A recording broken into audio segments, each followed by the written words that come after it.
بسم اللہ الرحمن الرحیم۔ السلام علیکم ورحمۃ اللہ وبرکاتہ۔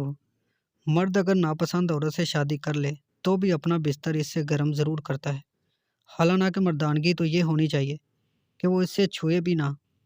دن رات بیوی کو نفرت کے تانے مارنے والا مرد، ہر بات پر اسے یہ یاد دلانے والا کہ اس شادی میں میری مرضی شامل نہیں تھی، چند بدبودار قطروں کے خراج کے لیے سب بھول جاتا ہے۔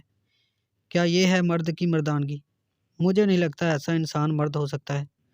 مردانگی صرف بستر تک محدود نہیں ہوتی، دیگر معاملات زندگی میں عورت کے ساتھ قدم با قدم چلنے، اس کی عزت کرنے کا نام مردانگی ہے۔ اگر مردانگی صرف جنسی تعلق کا نام ہے تو کتا مردانگی کی اعلیٰ مثال ہے، جو جنسی اختلاط کرنے کے لیے مخالف جنس کے پیچھے بھاگتا رہتا ہے۔ مردانگی رشتوں کو نبھانے میں ہے، برداشت کرنے اور سہنے میں ہے۔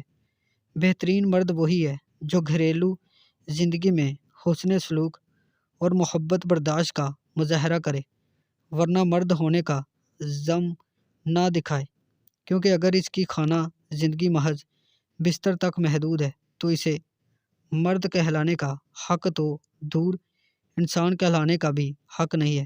ویڈیو اچھی لگی ہے تو لائک اور چینل کو سبسکرائب کریں۔